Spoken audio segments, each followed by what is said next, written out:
Um sapinho estava sossegado dentro da sua lagoa. A água parecia tão gostosa à sua volta. E ele ficava ali, curtindo a água, curtindo o dia, olhando para o alto. De vez em quando, tchum, esticava a língua e pegava uma mosquinha, saboreava. Aí passava outro inseto, ele tchum, saboreava. Sapinho, feliz da vida dentro da água. Mas acontece que no fundo daquele lago começou uma erupção vulcânica que foi esquentando as rochas. E as rochas, fervendo, começaram a esquentar também a água. E a temperatura da lagoa foi subindo. E aquela água, ao aumentar a sua temperatura, chegou até o sapo. Mas ela foi esquentando assim, tão lentamente, tão devagarinho, que o sapo não percebeu. Você sabia que o sapo é um animal que ele tem a sua temperatura de corpo igual à temperatura ambiente? Por isso que quando você pega um sapo na mão, você fala, ai, que esquisito. Porque o organismo dos répteis é diferente do nosso. Então, o sapo, dentro da água que começou a ferver, ele não percebeu que a água estava fervendo. E continuou naquela lagoa, feliz da vida. Passava um mosquitinho aqui, ele esticava a língua e tchum, saboreava. E a água fervendo, a temperatura aumentando. Mas acontece que à medida que a temperatura da água aumentava, o seu corpo acompanhava aquela temperatura. Então ele não conseguia perceber que a água estava esquentando e a coisa ficando perigosa. E o sapinho, feliz da vida, olhava para o céu, olhava para a água. Oba, olha ali, outro inseto. Tchum! Que vida maravilhosa! Eu aqui de papo pro ar, me alimentando, e essa lagoa com uma água tão gostosa. Mas ele não percebia que a situação estava ficando perigosa. E a erupção vulcânica continuava lá embaixo, as rochas fervendo, as águas borbulhando, a temperatura aumentando, e o corpo do sapinho se adaptando à água fervente. E assim ele ficou. Aparentemente tudo bem, mas morreu cozido. Morreu aparentemente feliz. Não saiu daquela fornalha. Não escapou daquela condenação. Se você pegasse um sapo agora, de outro ambiente, e jogasse ele dentro da lagoa fervendo, você pensa que ele ia ficar lá dentro? Ele dava um pulo na mesma hora e caía fora. De jeito nenhum ele ficaria ali, porque ele sentiria a violenta mudança de temperatura. Então preste atenção agora. Existem dois tipos de pessoas. Aquelas que estão numa situação aparentemente normal, feliz, sem problema, tudo certinho, certinho, certinho, mas a pessoa não percebe que está numa situação perigosa. Vivendo no mundo, participando das coisas do mundo, não pensando em mais nada na vida, não se preocupando com nada. Esta pessoa está se expondo a um risco gravíssimo e fatalmente vai perder a vida numa grande fornalha que está preparada e cuja erupção vulcânica, ou melhor dizendo, mais ainda do que vulcânica, infernal, está aumentando a cada dia.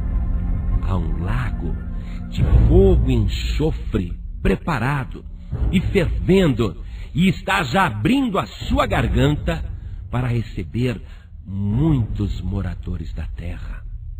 Então preste atenção, não seja igual àquele sapinho que se acomodou à temperatura externa. Você precisa reagir, você tem que observar que a tua alma, a tua vida está em perigo. Porque a pessoa diz assim: mas isso não é para mim, eu não roubo, eu não mato, eu não fumo, eu não cheiro, eu não minto, eu não faço mal para ninguém, eu sou um bom filho, uma boa filha, um bom marido, uma boa esposa. Pois é, se você soubesse quanta gente boa está no inferno, quanta gente boa acabou fervendo ali.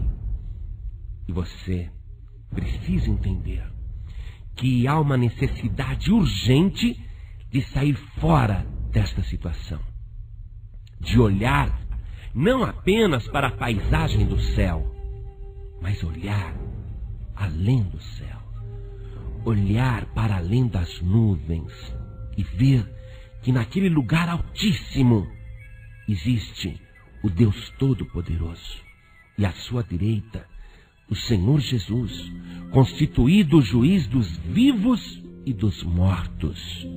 E o Senhor Jesus quer que você escape da condenação.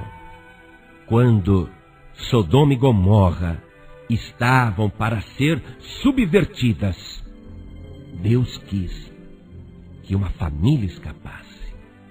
Muitos foram avisados: saiam daí, você está louco, Ló, você está maluco, nós estamos bem aqui em Sodoma e Gomorra. Seus futuros genros não quiseram escapar.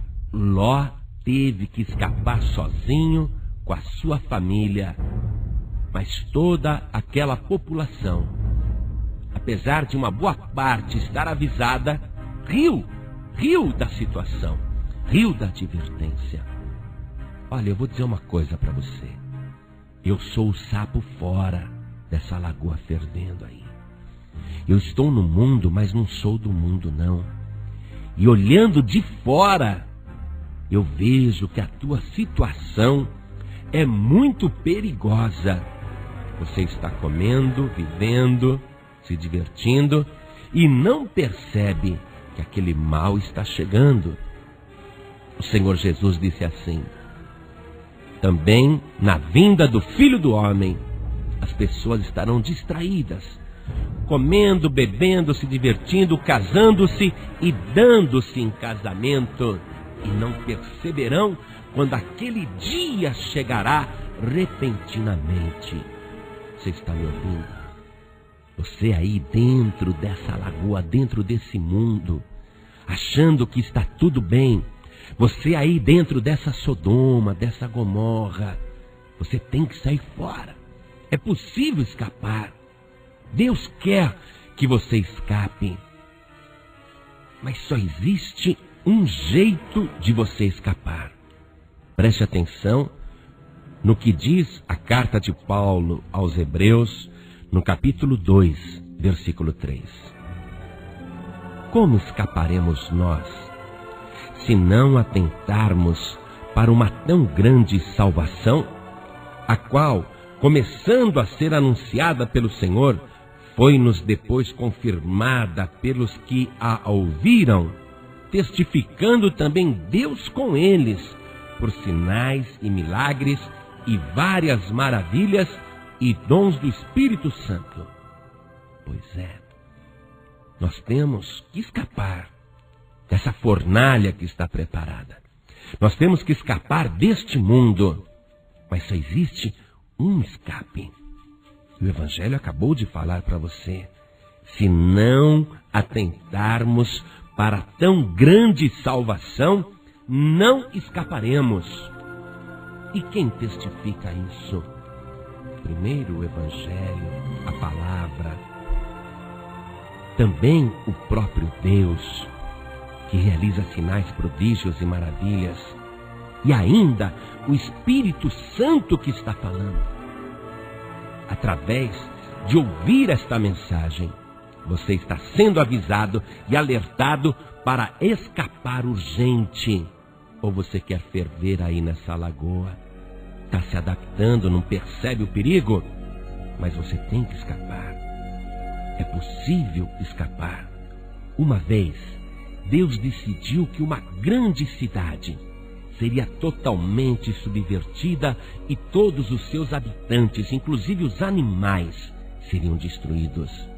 Mas antes disso, Deus enviou ali um pregador chamado Jonas, que anunciou o juízo de Deus. E todos os habitantes de Nínive, ouvindo a pregação de Jonas, se arrependeram dos seus pecados. Apesar do juízo e da sentença já haver sido proferida, eles iniciaram grande jejum e oração. Até aos animais ordenaram que não se desse nem comida e nem água, nem pasto, nem coisa alguma. Todos passaram a jejuar. E o rei de Nínive dizia: pode ser que o Deus Todo-Poderoso se compadeça de nós. E não é que Deus se compadeceu? Depois da pregação de Jonas, toda a cidade foi salva. E quando o Senhor Jesus estava aqui na terra, falando do juízo, que hoje está mais próximo do que naquele dia que ele falou, Jesus disse assim: os homens de Nínive se levantarão no dia do juízo com esta geração e a condenarão, porque se converteram com a pregação de Jonas. E eis aqui está quem é maior do que Jonas. Jesus está querendo que você escape. Mas se você não ouvir e nem atentar para esta tão grande salvação, como que você vai escapar? A própria geração, os habitantes de Nínive, se levantarão no dia do juízo e dirão: olha aqui, dirão para você isso. Nós nos convertemos ouvindo o profeta Jonas, que era um homem cheio de defeitos, um homem cheio de pecados, um homem desobediente e rebelde, mas com a sua pregação nós nos convertemos e nos arrependemos e fomos salvos. E vocês tiveram a própria salvação anunciando a palavra. Vocês tiveram o maior de todos os pregadores, o próprio Senhor Jesus, e nem assim se converteram. Pois é, Jesus disse que você será condenado, não por ele, mas pelos habitantes de Nínive. Jesus disse a mesma coisa sobre os habitantes de Sodoma e Gomorra. Olha, os habitantes de Sodoma e Gomorra se levantarão no dia do juízo e condenarão vocês, porque eles, se tivessem ouvido o que vocês ouviram, eles já teriam se arrependido. Você está compreendendo isso? Senhor Jesus, através do Espírito Santo, está te falando agora. Não seja igual o sapinho que ficou fervendo, a situação cada vez mais caótica, perigosa, e ele inchando, fervendo, e morreu cozinhado, pensando que estava feliz. Você pode achar que está feliz nesta situação, mas se você não tem Deus, e se você não tem Jesus, você está na pior de todas as situações. Por isso, pule fora desse lago que está fervendo. Mas na hora que você pular fora do mundo, mergulhe nos braços poderosos do teu único e suficiente Salvador, o nosso Senhor Jesus Cristo.